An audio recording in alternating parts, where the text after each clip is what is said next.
Donnie and Dolly. The team is supported by ableauctions.ca. Closing your business? We can help.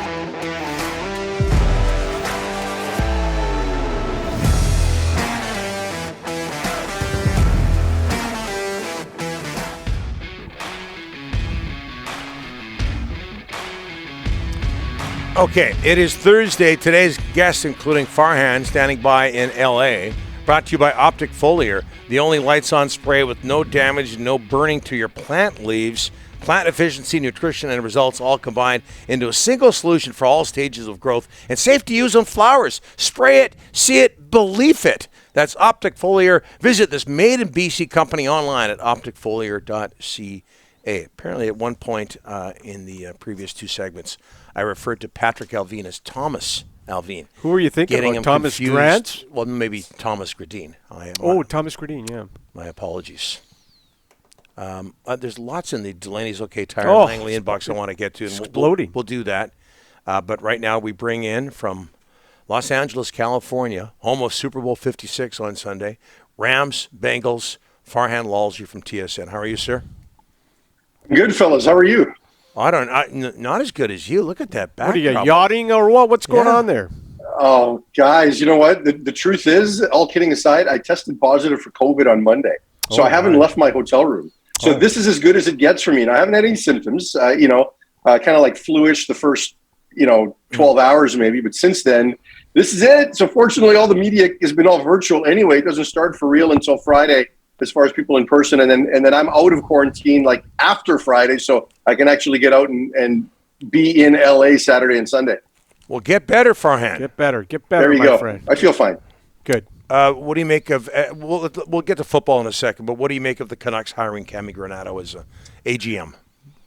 I think it's great, and I think one of the things with Cami that's important to note is that she knows this team because she does all of her scouting, or the majority of it, from Vancouver. So as the players have come into town and she's had a chance to look at them, she has also seen the Canucks. So it's not like it's necessarily just an idea for her, or she's having to get caught up and going back and looking at how players play. She knows what this team is all about. So look, obviously she's well qualified.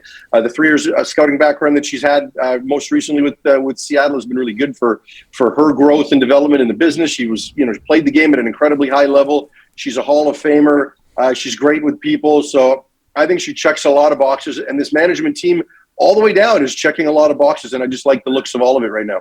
Do you think we've gone from, not we, but the Canucks have gone from a management team that was criticized for not having enough bodies to one that has a lot of voices? Any chance there are too many there, Farhan?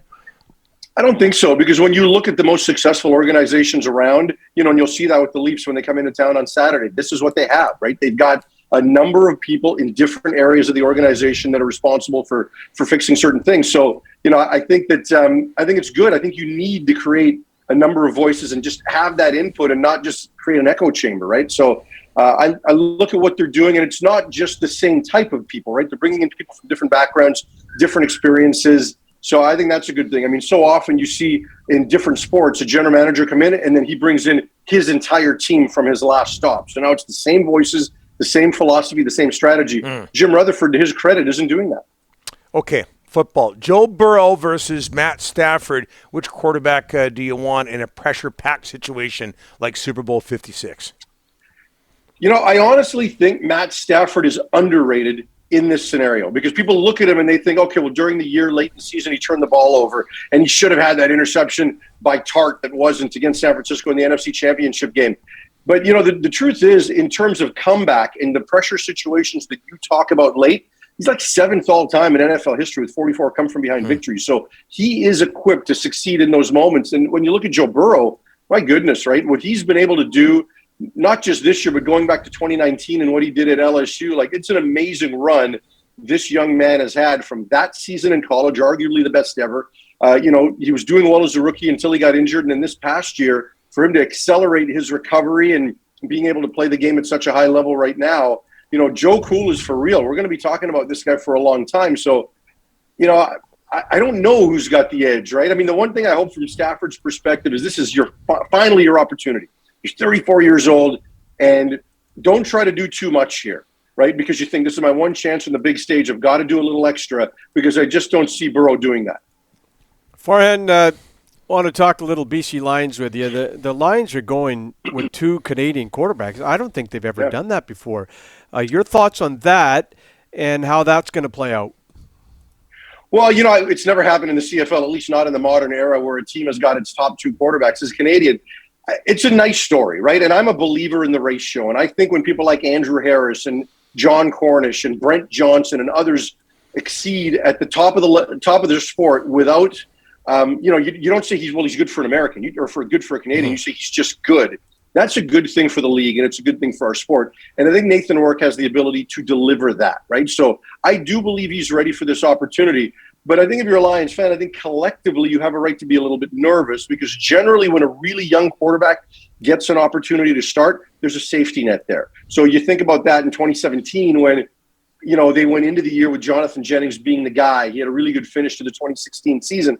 Travis Lulay was there. He was a mentor. He was an insurance policy. All of that stuff was there. And I think that mattered. So, as far as the Canadians, they've got ability and they're worthy of an opportunity. And I think Nathan Rourke's going to be great. But in terms of an entire quarterback room, I'd love to see them have a little more experience. Okay, now all the changes the Lions made, how much better did they get? I think they got a lot better. And the reason is that when they went into this process, they needed to get better on both lines of scrimmage. So I think by adding a guy like Steven Richardson, they've done that. Menard and Betts are good. They're not elite, but collectively rotating through one spot, it allows them to flip the ratio and always have a Canadian on the field, and I think they're solid players. What that will then allow them to do, because they couldn't improve the offensive line in free agency, it'll allow them to flip the ratio and play with 3 American offensive linemen and thereby improve that way. They were young at certain spots in the secondary last year, so they've added Purifoy. They've added Bro. Bro's getting a little bit older. As long as he's fit and comes into camp as that same guy, I think they're going to be exceptional on defense, right? So, I think this team's a lot better than they were a year ago. Okay, the obvious question as we get back to the NFL, Rams-Bengals, who wins? I'm taking the Rams. It's really hard to bet against Burrow. I will pick Cincinnati to cover, and I say that because the last 2 weeks, the playoffs have been so good. It's all come down to a last-second field goal or overtime. I don't see how this is going to be any different. Both quarterbacks will deliver, but in the end, Aaron Donald and that defensive line is going to be the difference. Donald gets his ring and cements himself in the discussion for greatest defensive player ever. Close win for the Rams. Okay, Farhan, take care of yourself, get better, and we'll talk to you next week. Thanks, guys.